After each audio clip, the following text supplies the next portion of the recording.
Good morning, everyone. Thank you so much for joining the first panel discussion of today. And we're going to be speaking about the need for green. And I don't just mean the green. I know in Chicago, every St. Patrick's Day, they dye the river green. But we're here to talk about the real green and what's here to stay and nature and how that benefits.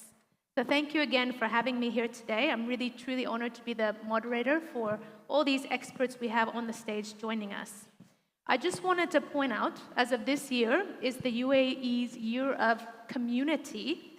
It should remind us that these sustainable cities must also be inclusive, and they must be equitable and rooted in that collective environmental stewardship and everything that it has to offer. So we're starting this discussion. I think we have a number of topics that we want to get through today, and we have a viewpoint from each of you that's going to be very valued in this discussion. So what I wanted to do is start off with an opening question. From your perspectives, from your technical input and expertise, what does the need for green mean today? What does it mean here in the UAE or beyond? In today of the urban context, what does it mean for us? So maybe we can just go from my left, and we can go and take a minute to introduce yourselves. What does the need for green mean for you, and what is your organization doing to achieve that? Hello, everyone. Thank you for having us today. And I'm Leila Sobek, founder and director of BMS Studio. We are architects and designers and urban planners. And from my perspective as a designer and someone who's first getting involved in every project is to embed the mentality of integrating the greenery within the design stage. So we don't look at it just as an add-on. We look at it as an important and essential infrastructure that needs to get involved from the design stage. So basically, we consider ourselves not just as the creators, also the curators, someone's that design responsible, and we try to look at every project as a journey that we can embed every aspect, and one of them would be the greenery into the design process. And then, of course, aesthetic point of view and others. And what I believe, if architecture, infrastructure, and the landscaping integrating and in line with each other, so we have an ultimate solution for every project. Thank you. Sure, thank you, thanks. Hi, I'm Aamena Desai. I'm an urban designer at Bureau Happold. We're an integrated multidisciplinary consulting firm.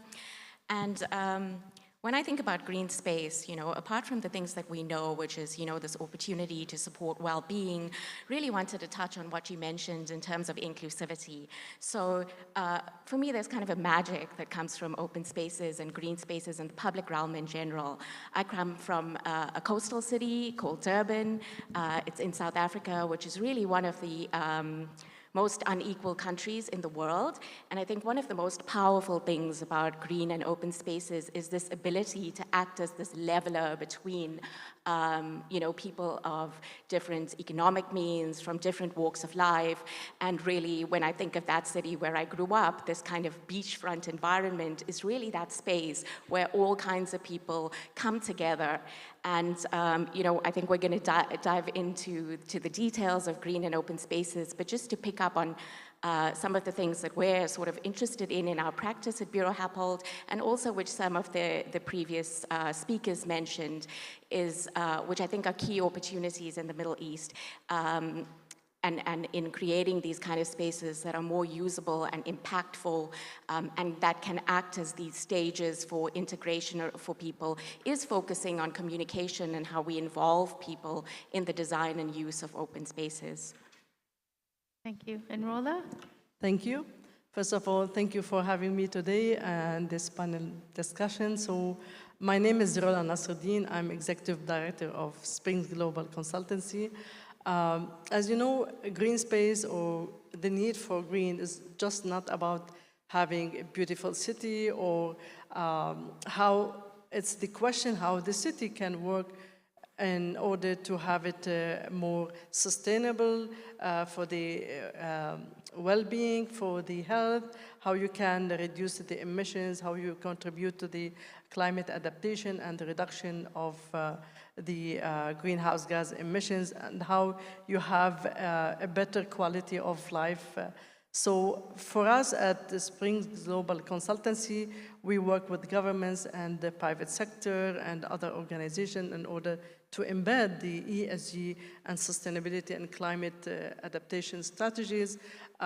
We work also on trainings and capacity building to educate the public and the private on the importance of having the necessity for green spaces, green infrastructure, and transition these from the policy or options into strategies that we make sure that these strategies would be implemented. Thank you. Thank you, Rola. And Jaime, coming from the background, you're not an architect or a designer, but coming from your background, it's interesting to hear what you think the need for green is based on the work that you're doing. Yes, thank you, Alicia. Good morning, everyone. Thank you for having me as well in this green panel. My name is Jaime González. I'm Business Development Manager working for Acción Agua. That's the water division of Acciona. I've been helping for the last 18 years to different private and public water companies in different water projects. And I've been working for Acciona for the last 12 years. I think this week was the 12th year. And I would like to, in 2023, I lost my train of thoughts. I moved to the region and I'm currently based in our Riyadh office where we take care of all our business development opportunities in the region. So there is a little doubt that the green is needed in cities. And my point of view is that sustainability is at the core of every single project. And this is a main objective that we try to comply within Acciona. And we strongly believe that it's possible to deliver infrastructure projects in commitment with the environment and in respect with the communities. And I think that there's no doubt that the green is needed, that it's something that is relevant. From our side, we are mainly contributing in producing and not only building and operating water projects related mainly to sewage treatment plants and desalination plants that could provide this irrigation water to keep and to boost the green in the cities, mainly in the Middle East region.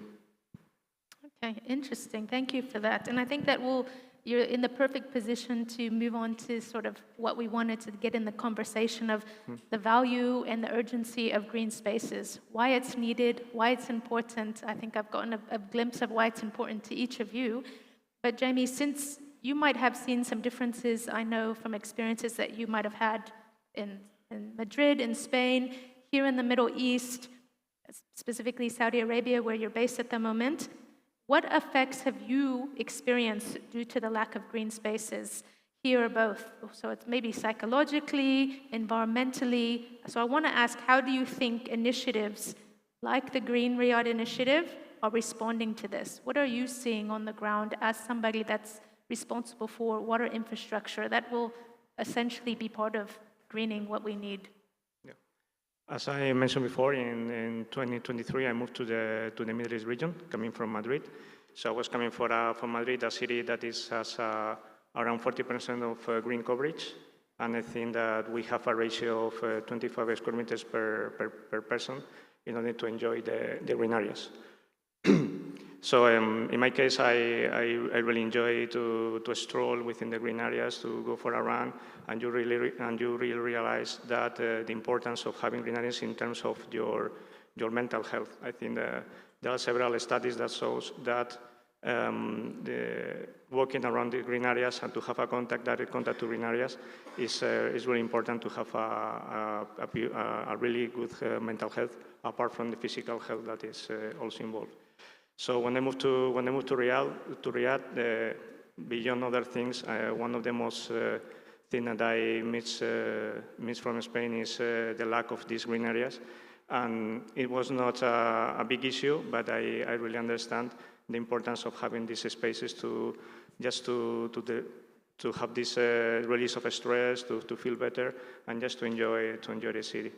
So the good thing is, as you mentioned, and the authority there in Riyadh, the Real Commission of the City of Riyadh, is developing under the global action in the country, the global action Vision 2030, is developing the Green Riyadh project that it's with the aim to boost the green areas in Riyadh. Nowadays in Riyadh, there are only around 2% of green coverage, and there's only about 1.8, 1.9 square meters per people. So the authority has realized about the importance of this need, and the objective is just to increase this coverage about 20%, and to increase as well the ratio to around 90-20%. And I think that the World Health Organization sets that the minimum is around 9 square meters per person. So I think that is a good example of one of the initiatives in the region, and I hope to be in Riyadh by then and try to have a run in one of the parks that they are building. By the way, the King Salman Park is going to be the biggest urban park in the world. I think it's going to be like 5 or 6 times bigger than Central Park in New York. So I think that it's going to be a reality. It's going to take a little bit more, but I think it's a good example of an initiative to boost the green in the GCC region.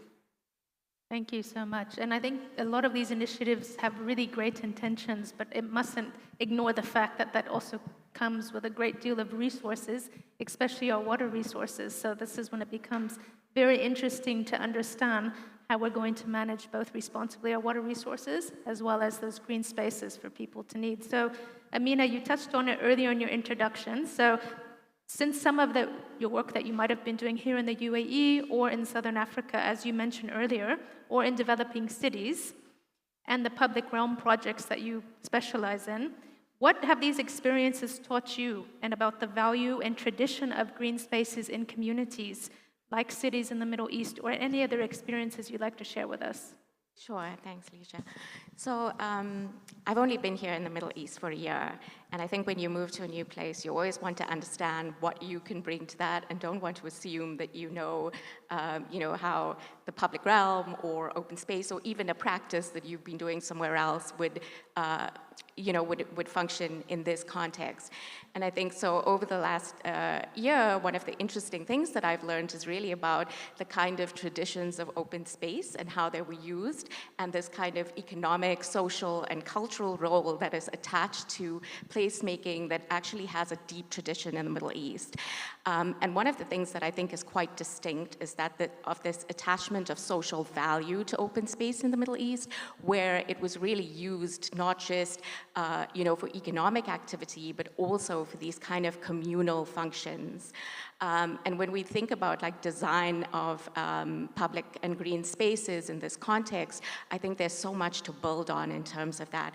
And it's definitely relevant today, even in a city like Dubai that is hyper-diverse, and maybe some of those kind of traditional practices wouldn't happen in open space today. But I think with this growing diversity of people from all over the world, there's an opportunity to think in a lot more detail about how we program public spaces to make them more usable. Last year, my colleagues and I worked on a regional spatial plan, and what we tried to do was to get input from a lot of communities, including some of the immigrant and labor communities in terms of how they use public space. And there are easier ways in terms of design elements that we can include into some of these public spaces in terms of multi-use spaces, and including those kind of design elements that actually increase their usability by a huge amount. So those are some of the kind of things that we're trying to do that build on those traditions that are not, that really have a strong basis in this region, but that respond to making these spaces really impactful for people. Yeah, absolutely. And I think it's to acknowledge that it's all spaces. I know we were speaking earlier, and it's just not about all the new spaces we're going to create. It's about the spaces that already exist and how we can make sure that those are included in those plans and vision, because that's also a big opportunity to get into these spaces that might benefit from having green spaces? What does that mean, and how can that enhance that environment? So, Rola and Leila, are there anything else that you guys want to maybe just give a thought on when it comes to the value and urgency of green spaces? Just before we dive into sort of the next segment, is there anything that you think we should take away from this part? I think Jaime and Aamena, addressed it very well. And I think one of the urgencies are addressing the issues with the older developments and how we are going to, of course, a lot of new developments are happening. And because of the competition that recently happening between all those companies and developers, they are trying to offer richer and more green, I think, and lesser FARs, in terms of buildability. But looking at another side of the city, which is, Aamena mentioned it, which is the older part of the city, that they are more vulnerable and they need attention. Last year in the flood, we all noticed that older areas are more, affected. And I think they need certain, urgencies to look at them and find solutions. And we are here to address the issue. And of course, the ultimate solution will be investigating case by case and see how we can improve, those areas, even only by adding native landscaping vegetations by the roads. And I think as well as, creating some breathing spaces for workers, for people, for families to gather and have some areas to recreate them. Okay. Rola, what do you think would be some sort of urgent message right now, or what do you see as being urgent in terms of green spaces and the value? Yeah, I think there is a real necessity or crucial to have mandating new policies about planting trees. For example, if you look at Copenhagen or Vancouver or other cities, you have more greenery. So encourage the society and developers to plant more trees and having legally binding or a legal requirement for developers to have a percentage of space to be planted and have trees that accommodate the heat and some species that are low maintenance and can help in having more greenery in the areas. And also this will give the opportunity for the society to enjoy the sceneries and the green, the more green. Look at the entrance of Abu Dhabi. When you enter Abu Dhabi, you see the trees on the left and the right sides of the highway. So the more greenery, the people will feel more happy, I think. And when you go to Europe, this is what we miss here in Dubai. And even in Saudi, I know that, for example, in KSA, the Saudi Green Initiative, they're gonna plant 10 billion trees.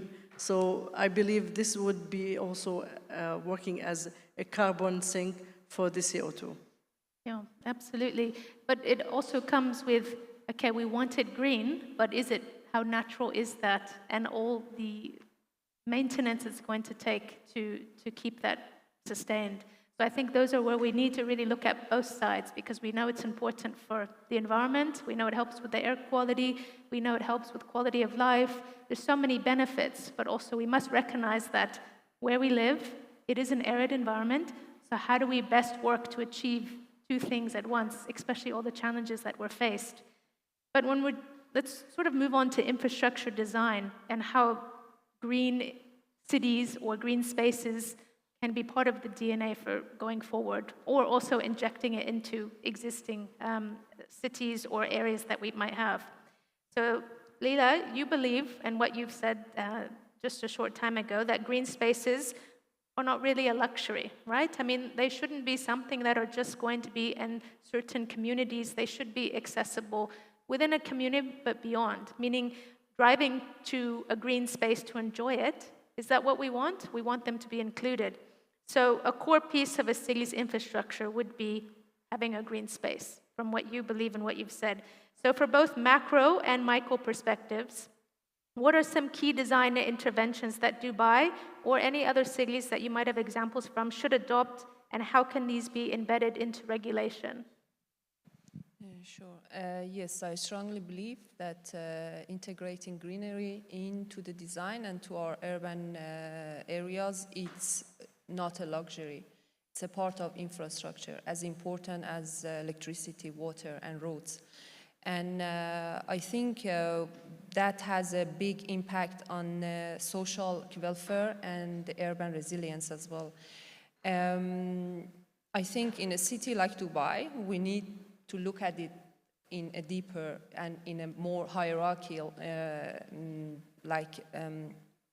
levels. In a macro level, we have to look at, to develop interconnected ecological corridors and bigger parks, and to develop the roads, we can have some green networks between them.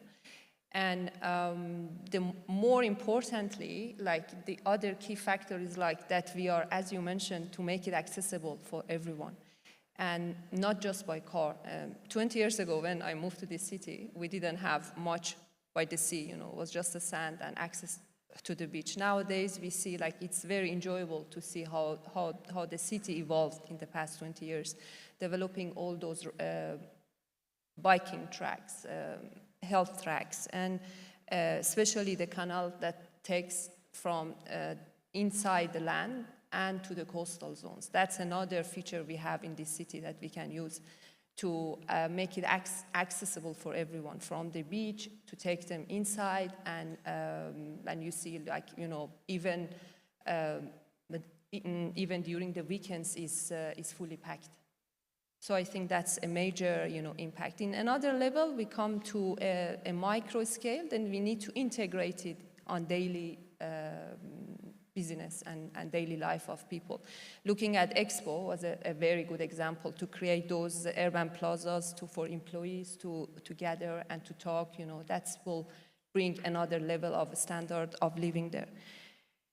And overall, I think this can manage a lot of problems in infrastructure and in the environment, like help to get a better air and a lot of other impact, and mostly, to manage a stormwater, let's say, so we can avoid, other incidents in the city. Yeah, absolutely. And I know that others might use nature for other benefits, whether it's noise barriers, because, you have a layer, or whether it's dust protection if you're prone to dust storms. So I think there's multiple benefits that can be achieved when you're placing green spaces in the correct areas. But Rola, building on what we're discussing at the moment, and specific to urban planning and land use policies, what do you think that GCC countries should adopt to increase the tree cover? Because we want to treat the trees or use them to our advantage as carbon sinks, and you mentioned this earlier. But we're also navigating some of the other challenges, such as water scarcity and water stress, as we are rapidly developing. So there's a lot more for us to consider. Our urban environment's expanding, it's developing at a rapid pace. So do you have any thoughts? And this is a big question, I'm sorry for that, but we want to get as much information from your expertise. Do you have any thoughts about how these coastal cities here in the GCC or in Saudi Arabia could look at this? Thank you, Alicia. I think from the policy perspective of the policy in GCC, the climate policies or green policies or sustainable policies should be, including all aspects for the cities, whether the water management, using a smart irrigation system, how you can save water when you irrigate you irrigate, the plants and the trees, how you can mandate having a master plan that include climate infrastructure and green infrastructure when designing for the cities. And in addition to that, you can have prioritizing the species that you want to plant. What kind of species that you can grow in the cities that can can accommodate the heat and the harsh weather here in the region in GCC. We have in the coastal cities like Dubai, Abu Dhabi, and Jeddah, you can plant the mangrove, and increasing the mangrove is considered as one of the carbon sinks, so you can also solve the climate change issue. We noticed the floods that happened last year, and we are seeing the high temperature. In May, we have, for the first time in history, the temperature is 52 degrees. So we're seeing increase in the temperature globally and here in the region. So the priority is to have also including these planting trees in the national plans for sustainability, for climate change, for the adaptation and the mitigation. And also having more like what they call is cluster forest in order to be able to provide us with more greenery.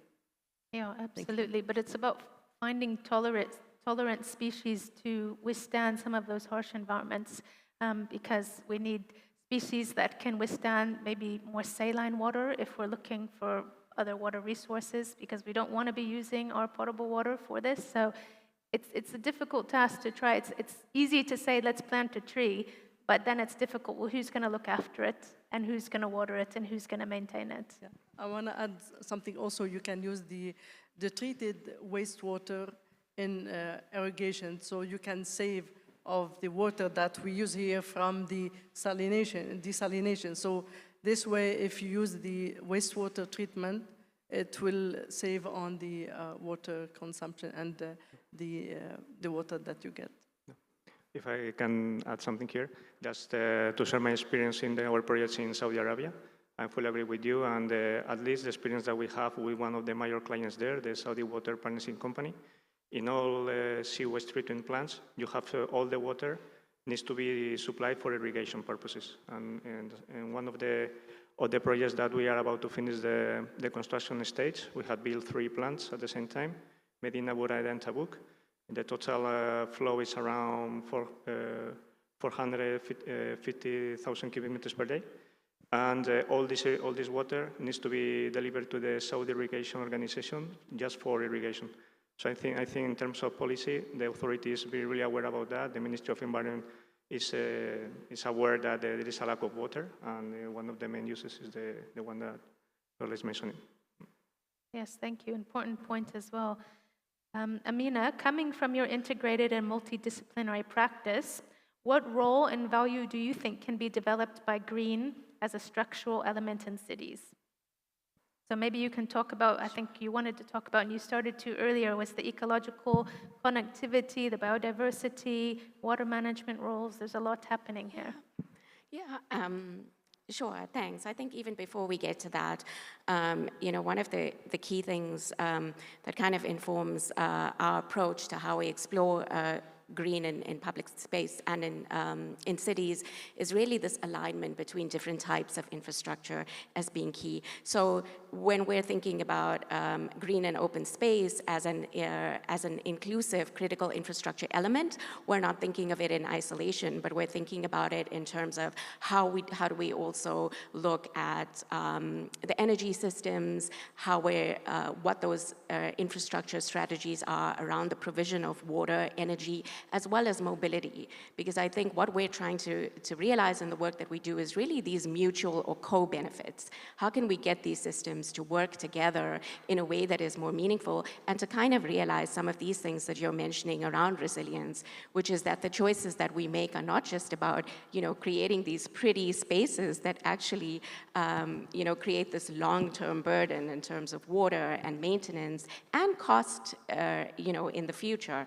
So I think thinking about this from the outset in an integrated way can help us realize some of those mutual and co-benefits. And I think some of my panelists mentioned what that would mean, I think, in practical terms. So the things that we've been looking at is incorporating, solar integrated PV with planting in some public spaces. Of course, the reuse of gray water, the reuse of even less treated water in some of these industrial settings that include landscape landscape, and then really thinking about the kind of surface choices, as well as in some contexts where it's possible to also include thinking about food resilience and security within open space and the role that it can play in that. I think on some recent projects, we've also looked at creating urban habitats within open and green space and realizing some of that biodiversity value. And I think even, a criticism that people, sometimes come across in these contexts is that can it be meaningful in an urban context to create, little urban habitats? And I think one thing is the ecological value, which might not be from a quantitative point of view really large, but I think there's also this value in reconnecting people with green, with where the resources that we consume come from. In a city like Dubai, we're so disconnected from where our water comes from, the food we consume, all of that. And there is a role for public space in really kind of recreating that connection with the way that we use and consume resources as well. No, that's a good point. So I think it's digging deeper than what we might just see as a green space. And it's really a multifunctional space that has multiple benefits. I think we're all sort of in agreement on that, and that's what those green spaces are. But when you briefly spoke about climate in the sense of being resilient, but also it's about adapting. And we know what climate will have in store for us mostly, but how are we going to also adapt to that instead of just building resilience about we have to change with it as well. So Jaime, from a technical standpoint, and from what you're doing now in your current role, what should be considered to optimize water use for irrigation in green infrastructure projects? I think that we have already addressed some of the issues there. We must not forget that we're talking about cities within the GCC region, so we are in a water-stretched environment, and so we need to make the most of the water that we have. You already mentioned, for me, the most important thing is to have a plan before doing any kind of project. So first of all, we need to focus on the demand. You already mentioned to select adapted species. I mean, local species adapted to the arid environments will be, for me, a key issue. I remember now that in Riyadh, for instance, I think in the Green Riyadh initiative, they have changed the approach. But you can see that all the roads have palm trees, and the water consumption of a palm tree, I think, is 3 or 4 times more than acacia or another local species. So just to have a thought in advance to that will help a lot to develop properly a green initiative in compliance with the environment. And of course, was mentioned before, try to supply the water that comes from the wastewater treatment plants. That would be the ideal scenario in order to close the water loop. That would be the perfect idea. And maybe we can, if we have time, we can talk about the use of desalination for irrigation. That it depends on several factors. Mainly, we need to evaluate if it's worth it in terms of the electricity consumption. And moving on as well, we need to focus on the type of irrigation. I think that here in the GCC region, I will say that we must forget the sprinkler irrigation and we must go for the deep irrigation, the local irrigation, in order to save as much water as possible and to reduce the evapotranspiration of the water. And you already mentioned before, we always thinking about the design and the construction, but we forget about the maintenance. And I think it's a relevant issue. And in terms of irrigation, of course, we need to take care of the water networks. We need to reduce the leakage. We need to get the 100% performance if possible. It's not possible, but that every single water drop that we produce reach the green area.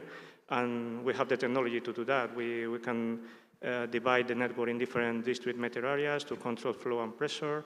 So it's available, but sometimes it's not done. And also we have nowadays the support of artificial intelligence in order to have 13 algorithms in order to have prevention leakage and to schedule accordingly the irrigation in the best parts of the day.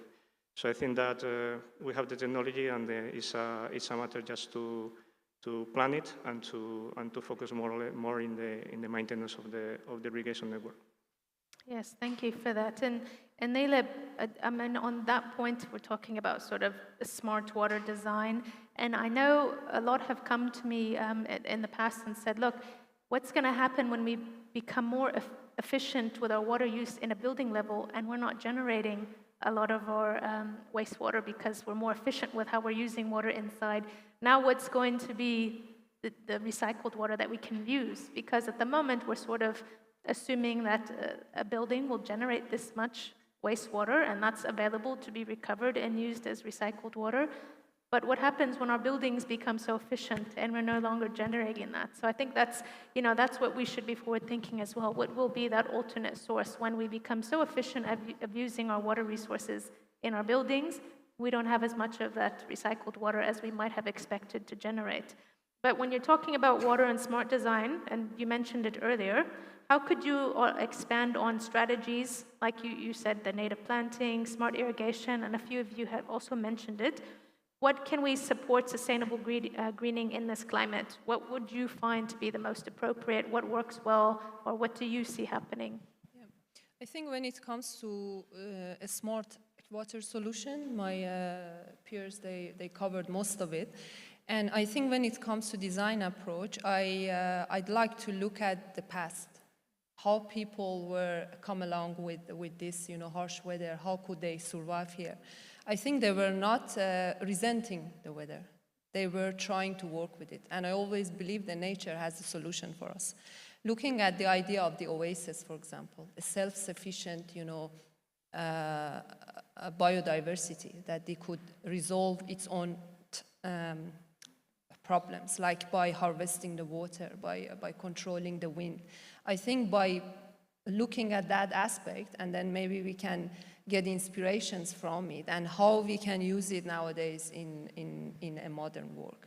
And I think that might be one of the approaches we can use, along with, of course, other smart solutions that we can integrate it in the building and in any environment, built environment. And again, I need to emphasize on it that the vision in design is very important, to integrate, to have a holistic solution for all, and to use all these aspects to come up with the ultimate solution. Thank you for that. And I really do like that. Looking at the past, we always say look forward, which is important, but looking sometimes back can offer a few solutions that we might have overlooked. So it's good to have visual on the past and the future and what that will bring. But Rola, so we're sort of talking about policy earlier, but just to come back to this point and what it means for the design and water and climate responsive and preparedness, how can national strategies or regulations that might be in place, like mandated tree planting, you mentioned a little bit before, how can this help across the infrastructure project in ways that can be both beneficial for maybe carbon sinks, public health goals? So maybe you can just summarize those points that you had, and I know you've mentioned them earlier, but it's a good time to summarize some of the key points that you have for us to share. Yes, of course. So for it's very important to prioritize and identify what kind of species that you would like to plant. For example, here in the region, the cedar trees and the gap and also the samar, they can tolerate the harsh weather here in the region, and as also the palm trees in Nakhil. So you can use that as a carbon sink or carbon sequestration, because one tree of for example, the gap can have sequestration around 35 kilograms of CO2 per year. So, and this can live for over 100 years. So they have like low maintenance. You don't need much water to irrigate them. So this is the best. So it's very important for the policymakers or the developers and others to have these species and plant them in the cities. Other important thing, as we mentioned about the irrigation, smart irrigation, we can use the AI, you can use the data through the IoT, the Internet of Things, how much water is needed. So it depends on the weather temperature. For example, today, is it high, is it low, is it humid? So using the the AI and the softwares in order for you to manage the time of irrigation, how much needed, also for the soil not having too much water. This is important as well. You have to also to incentivize,